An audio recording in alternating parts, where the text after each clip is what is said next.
In this drawing, we're going to go through the steps of neuron signaling. So I just want to do a quick review of the anatomy here. So this neuron here on the top part of the drawing is going to be called our presynaptic neuron. And then the space in the middle is going to be called the synaptic cleft.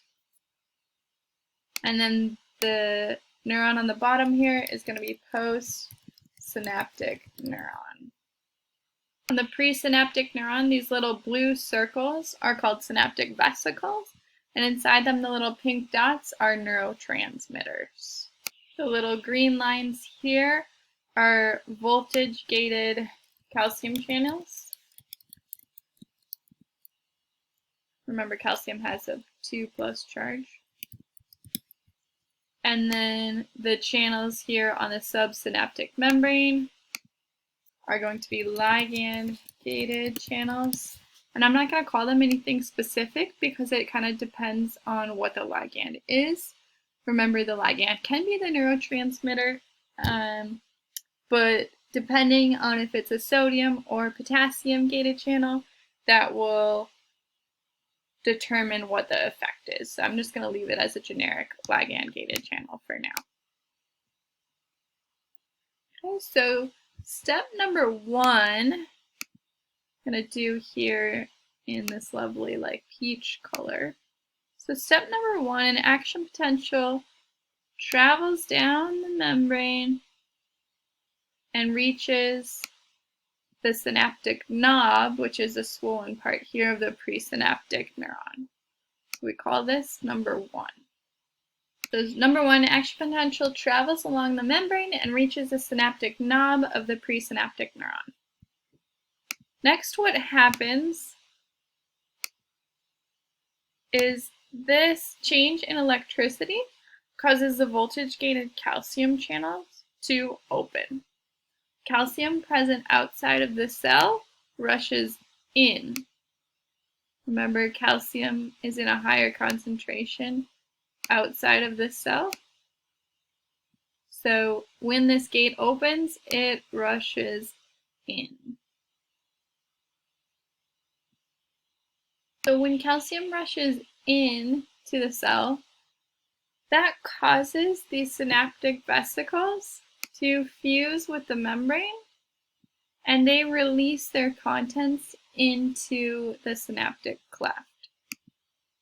So then inside of the synaptic cleft, there are now all of these neurotransmitters because this synaptic vesicle came down and released its contents. That calcium is in the synaptic cleft. These little neurotransmitters will come and they will bind to the ligand-gated channels here.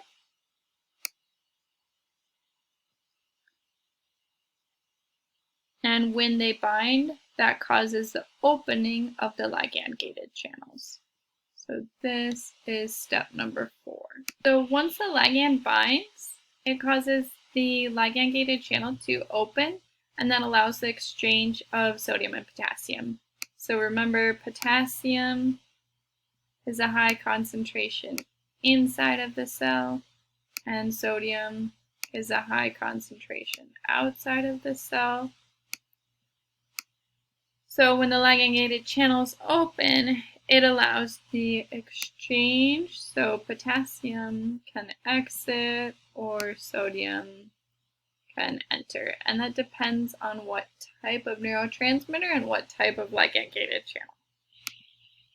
So step 6, this causes a local potential to happen, and it will travel along the membrane. So the local potential will be generated, and this is going to be in the cell body. The local potential can be excitatory or inhibitory. So step 6, local potential is generated. It can be excitatory or inhibitory. So excitatory means closer to threshold. Depolarized. So that would be like influx of sodium ions. Inhibitory is further from threshold. So this is hyperpolarized. And this could be efflux of potassium ions or influx of chloride ions, anything that makes the cell more negative. So after a local potential is generated and it spreads down the membrane, it will spread to the axon hillock, and from there, if it reaches the threshold, this will trigger an action potential in the axon hillock. So step 7 would be continuing on. Okay, so number 7, local potential spreads to axon hillock, and then kind of with that step like 7b, if the local potential reaches the threshold around -55 millivolts, it will trigger an action potential in the axon hillock, which is the zone with the lowest threshold where it's easiest to fire an action potential.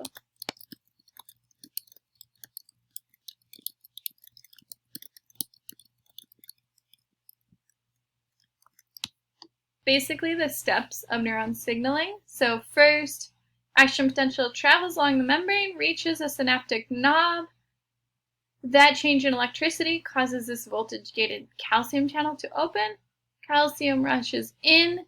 That triggers the synaptic vesicles to release their neurotransmitter. Their neurotransmitter will bind to the ligand-gated channels, and depending on the neurotransmitter, that will cause an exchange of sodium and potassium. And then from there, the local potential is generated based on that change of electricity, and it will travel down to the axon hillock. And if it reaches a threshold, it will trigger an action potential in the axon hillock of the next cell. If not, that's where signaling ends. Otherwise, it just continues and it goes back to step number 1.